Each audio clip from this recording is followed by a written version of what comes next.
하늘을 나는 아이라는 실험 퍼포먼스가 있었다고. 네, 발끝에서 이제 정전기 네. 발생기로 계속 대전을 시킵니다. 사람을 네. 뭐 거의 도구로 쓰고 있는데. 그쵸. 네. 그래서 뭐 비단은 네. 아주 좋은 전원치기 때문에 네. 비단으로 묶어서 천장에 매달아 놓고 사람을 이 도체로 사용을 하면서 그렇죠. 네, 네. 아이가 이렇게 몸이 묶여가지고 매달려 있으니까 네. 그 자체로 되게 신기하게 보이기도 네, 하고 맞습니다. 그 사람을 통해서 실제로 전기가 흐르고 정전기가 작동하는 거를 이제 그만큼 더 잘 보여줄 수 있는 실험이 그때는 없었던 거죠.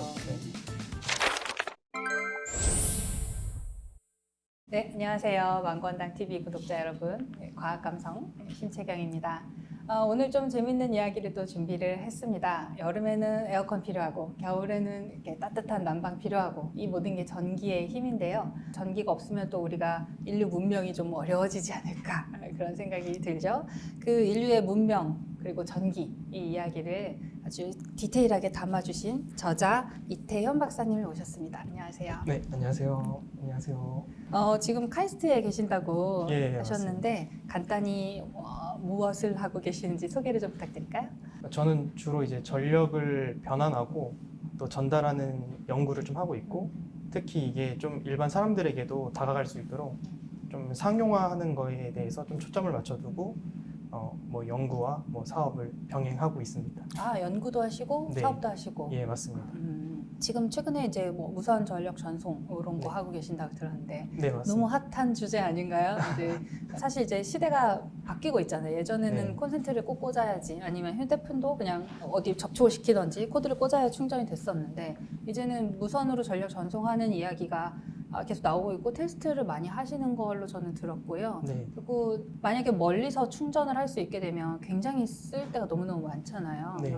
또 한 번의 어떤 되게 큰 도약이 아닐까라는 생각이 드는데 네. 그 아주 프론티어에 서 계시는 분을 네. 오늘 만나게 돼서 네. 기대를 하고 있습니다. 우선 책 제목 이야기를 안 할 수가 없거든요. 네. 제목이 전기의 여정이어서 네. 전자기학을 다루는 전기의 역사를 다루는 책치고는 좀 독특한 제목이었다고 네, 생각이 맞습니다. 됩니다. 전기의 요정, 이게 굉장히 오글거리지만 사실은 그쵸. 의미가 있는 이름이었더라고요. 네. 예. 그림 제목이라고 소개를 예, 해주셨어요. 맞습니다. 네. 그 그림을 실제로 보신 거예요? 예, 우선은 제가 이 책을 쓰게 됐을 때 이제 마침 딱 신혼여행을 갔을 때였는데 이 에펠탑이 보이는 그 트로카데로 광장 쪽에 조금만 걸어가면은 이제 그 파리 시립현대미술관이 있는데 거기에 들어갔다가 딱 이 라울 디피의 작품을 보게 되고 이 그림 자체가 한 60m 그리고 엄청 크다면서요? 예, 굉장히 큽니다. 그리고 또 곡률도 있어서 일반 그림이랑 다르게 좀 압도되는 느낌이 있습니다. 근데 이게 딱 들어가자마자 입구에서 마주친 사람이 페러데이였는데 얼굴 알아보셨어요? 예, 이름이 써 있거든요. 거기 아래 보면 그렇구나. 딱 들어가자마자 페러데이가 있어서 음. 말씀을 드려도 모르겠지만 제 네이버 블로그 이름이 또 페러데이여가지고 존경하는 네이버 블로그가. 과학자를 네. 그러다 그래서 보니까 눈에 딱, 눈에 네. 들어왔고요. 전기공학자들이 되게 많구나. 뭐 전자기학 발전했던 사람들도 있고. 그래서 그러니까 처음에 페러데이가 눈에 들어왔는데 그쵸. 그래서 주변에 다른 그쵸. 인물들도 들어가 보셨군요. 보니까. 네. 그래서 이거 써야겠는데 이렇게 돼서 한국에 돌아오자마자 좀 자료도 더 수집하고 쓰려는 준비를 했던 것 같아요. 신혼여행을 잘 가셨네요. 네. 그게 전기의 요정이라는 사실 그림의 제목치고도 좀 특이해요. 맞아요. 말씀하신 것처럼 뭐 페러데이가 눈에 딱 들어왔다고 하셨는데 우리가 이제 이름을 들으면 알 수 있는 또 전공자라면 더 반가워할 그 선대 학자들이 말하자면 쭉 그려져 있는 네, 맞습니다. 아테네 학당 같은 아, 그런 그림이라는 거잖아요. 맞습니다. 근데 저는 이제 실제로 그 그림을 못 봐서 네. 이제 책에 그림이 사진 실려 있긴 하지만 조금 약간 상상이 잘 안 되기는 하는데 네. 그분들을 전기의 요정이라고 부른 것은 누구의 아이디어였을까요? 사실 저는 그 의미를 찾지 못해서 그냥 저 스스로 의미를 한번 붙여봤던 거고요. 그렇군요. 네. 그냥 그림의 제목 전기의 요정 이렇게만 딱 써 있었던 거예요. 네, 정말 그냥 동명의 작품처럼 이름만 똑같이 했고 의미는 제가 찾아갔던 것 같아요. 특히 저는 이 요정이라는 것도 사실 뭐 출판사에서는 다시 생각해 보시면 어떻겠냐라고 한 3번을 제고를 해주셔가지고 그러니까 전기와 요정 그리고 네. 이 책의 내용이 사뭇 낯설기는 해요. 맞아요. 네. 근데 그거를 이렇게 처음에 사실 제목 보고 낯설었던 건 사실인데 앞에 정말 한 몇 장만 읽으면 그쵸. 바로 이해가 되잖아요. 맞아요. 그때부터는 이제 이 책의 제목을 이해할 수가 좀 있게 됩니다. 음. 이 소개해 주신 걸 보다 보면 전기 요정이라는 제목이 결국에는 오늘날의 우리의 이 전자기학이 있게 한 수많은 연구와 시행착오를 해주셨던 네. 현대 과학자들의 를 통칭해서 전기 맞습니다. 요정이라고 생각하신 거잖아요. 예. 네, 그렇게 의미를 부여하고 같은 맥락에서 우리가 거인의 어깨 위에서 보았을 뿐이다 이런 말을 하시는 분도 계셨는데 그렇죠? 네, 네. 거인이라는 것과 요정이라는 것의 이 네. 뉘앙스 차이가 있을까요? 되게 저한테 의미 있는 질문을 주셔가지고 음. 제가 이 책을 쓰려고 했던 것 중에 하나도 결국 우리가 너무 주류 과학자들이나 이제 뭔가 스포트라이트를 받았던 사람들에게 조명이 가 있다 보니까 그 밑에서 계속 연속적으로 계속 끊임없이 노력했던 그런 알려지지 않은 과학자들도 같이 조명하고 싶었어가지고 그럼 그들을 거인이 아니라 뭐라고 칭할까 했을 때 요정이라는 의미가 굉장히 딱 부합하더라고요. 그렇군요. 네. 오 이제 갑자기 네. 퍼즐이 막 맞춰지는데요. 네. 우리가 거인이라고 부를 때는 뭔가 그 시대의 거장, 뭐 이 그쵸. 학문 분야에 네. 개척한 선구자적인 인물 한두 사람을 떠올리게 되는데 네, 거인만 있는 게 아니라 마치 그 왜 신데렐라 애니메이션에서 맞습니다. 파티에 가기 위해서 막 여러 가지 꾸며주는 요정들이 있듯이 맞아요. 그런 의미에서 네. 그 모든 분들, 그러니까 거인들을 포함한 더 네, 많은 그렇죠. 분들을 요정이라고 불러주신 거네요. 오. 그래서 저도 출판사를 설득할 때 네네. 이제 어떤 얘기를 했었냐면 이거 요정이라는 단어가 너무 음. 동화적이에요 작가님 이거 좀 수정 좀 해주세요라고 했을 때 옛날에 그 거인이라는 표현을 뉴턴이 처음에 썼을 때 그 편지를 받았던 로버트 훅도 되게 불쾌감을 느꼈었거든요. 왜냐면 이제 거인이라고 하면은 그리스 신화 속에 좀 외눈박이가 떠올라가지고 되게 좋지 않은 표현이었거든요. 네. 근데 그 의미가 지금은 거장들을 담아내는 네네. 이제 그릇이 됐듯이. 거인이라는 말이 그쵸. 그때는 불쾌하게 들릴 수 그쵸. 있는 말이었다는 네. 거군요. 네 이제 그래서 뭐 출판사에서 한번 요정이라는 단어를 한번 좀 트렌드를 주도해 보시면 어떻겠냐라고 했는데 뭐 몇 번 다시 재고해봐라. 설득에 성공하셨습니다. 그쵸. 네, 제목을 고수하셨고요. 이 책에서 이제 전기를 얘기하기 때문에 우리 호박으로 시작하잖아요. 탈레스의 호박. 네. 네, 그 시작하는 지점의 얘기를 간단히 해주실 수 있을까요? 아무래도 이 탈레스라는 인물이 뭐 꼭 전기가 아니더라도 뭐 철학이라던가 너무 많은 그쵸. 데서 나오잖아요. 그래서 동명이인인가? 뭐 이런 생각도 그쵸. 들어요. 사실 또 천문학에서 뭐 일식을 예측하기도 했었고 대단한 점은 그 기원전 600년경의 고대 그리스에서는 이 호박 안에 항상 뭔가 뭐 목이라던가 뭐 주라기 월드를 보셨으면 아시겠지만 뭐가 들어가 있거든요.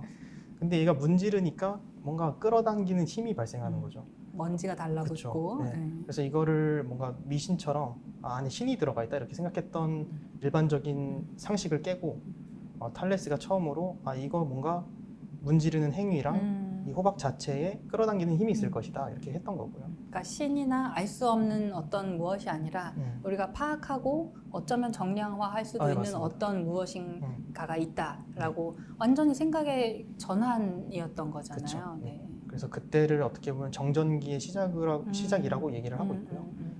많은 부분에서 인용이 되는 부분인 것 같아요.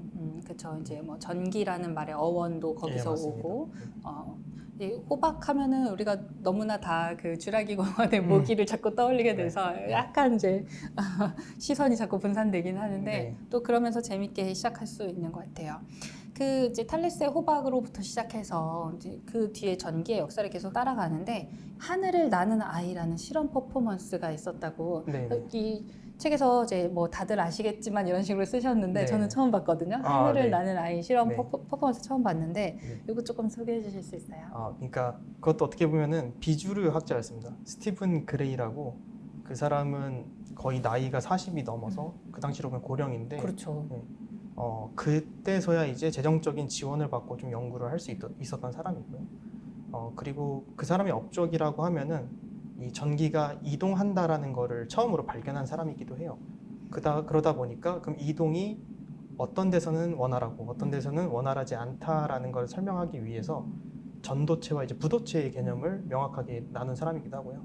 그래서 그 그림을 보면 발끝에서 이제 정전기 네. 발생기로 계속 대전을 시킵니다. 사람을 네. 뭐 거의 도구로 쓰고 있는데 그쵸. 네. 그래서 뭐 비단은 저희가 네. 아주 좋은 전원치기 때문에 네. 비단으로 묶어서 천장에 매달아 놓고 손 끝에 이제 대전이 됐으니까 이제 뭐 종이 쪼가리들이 이제 네. 대전되는 거 끌어당겨지는 네, 네. 이런 걸 했던 거고요. 그러니까 사람을 이 도체로 사용을 하면서 그렇죠. 네, 그러니까 아이가 매달려 있으니까 일단 네. 아이가 이렇게 몸이 묶여가지고 매달려 있으니까 네. 그 자체로 되게 신기하게 보이기도 네, 하고 맞습니다. 그 사람을 통해서 실제로 전기가 흐르고 정전기가 작동하는 거를 이제 그만큼 더 잘 보여줄 수 있는 실험이 그때는 없었던 거죠. 그쵸. 네. 예. 아마도 아까 비주류 과학자였다고 네. 얘기를 하시니까 그 정도의 퍼포먼스를 해야 했던 상황이었을 수도 있겠다. 네. 예, 그런 생각이 듭니다. 뭐 조금 더 말씀드리자면 그거를 발견했던 사람이 스티븐 그레이고 네네. 그거를 재밌게 봤던 사람들이 프랑스의 외교관들이었는데 네네네. 그 실험에 최초로 언급된 게 사실 프랑스 문헌입니다. 그래서 그 스티븐 그레이는 조금 뒤늦게 알려진 경향도 있고요.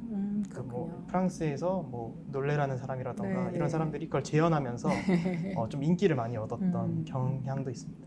연금술이라는 얘기를 잠깐 언급도 하시는데 좀 이렇게 사람들에게 자극적인 소재였을 것 같기는 해요. 그래도 또 한편으로는 이런 식의 그 실험이 필요하다는 생각은 들거든요.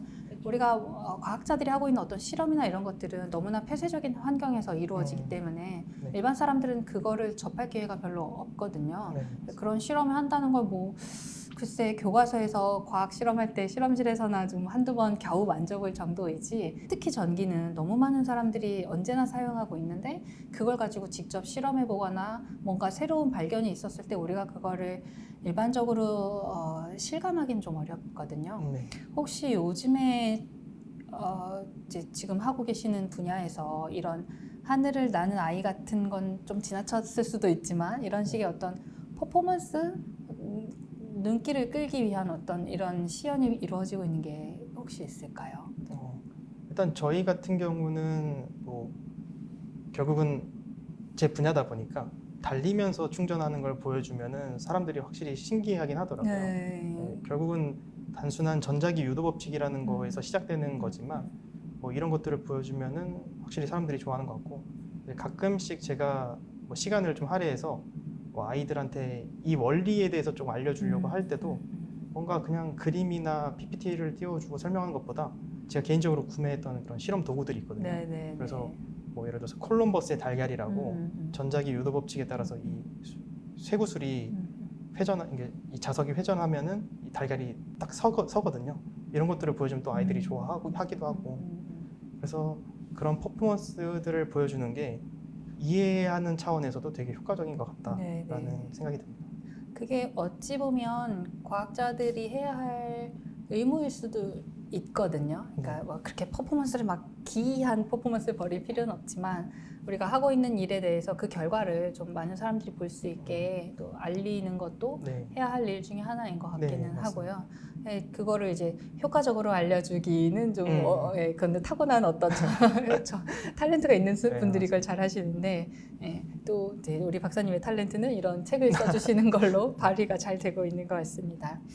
그 책에서 이건 너무 흔한 이야기이긴 합니다만 뉴턴과 라이프니츠의 논쟁의 이야기 잠깐 나오는데 그런 이야기들이 과학이라는 게 어떤 시대의 거대한 흐름이기 때문에 비슷한 시기에 비슷한 연구를 따로따로 하고 있는 경우가 많잖아요. 그랬는데 알려지지 않았지만 알고 보니까 사실은 이 사람이 먼저 했는데 한 몇 년 늦은 사람이 더 많이 알려져서 이 사람이 이 법칙이나 이 원리를 발견한 사람처럼 알려지는 경우가 굉장히 많고 그게 사실 인류의 전체로 보면 우리가 다 같이 어떤 방향으로 가고 있었던 거잖아요. 근데 이게 개인 한 명 한 명으로 보면 내가 2년 빨랐는데 내가 썼던 그 편지 막 이런 걸로 증빙 자료로 제출해서 인정받기도 하고 그런 일들이 있잖아요.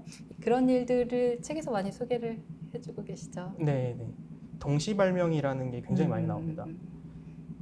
큰 틀에서 보면 이게 같은 흐름으로 정말 움직이고 있기 때문에 필연이라고 저는 생각을 했었고 그래서 사람의 아이디어가 사실 비슷비슷하고 그러니까 비슷비슷하다는 게 나쁜 뜻이 아니라 같은 방향으로 가고 있기 때문에 이렇게 합리적인 추론의 과정을 거치다 보면 결국에 그곳으로 향하게 되는 어떤 수렴하는 점이 있긴 한 거죠.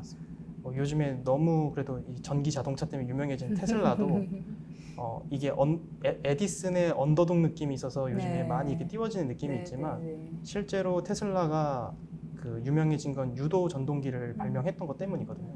근데 이 유도 전동기도 사실 동시 발명이었던 거고 저는 요즘에 달에 관측기기 보내는 일을 하고 있는데 달에서의 무선 전력 전송 얘기가 정말 많이 나오고 있고 네. 실제로 테스트를 하시더라고요. 네. 이렇게 아주 긴 거리에 송신도 가능하지 않느냐 그런 얘기를 하시더라고요.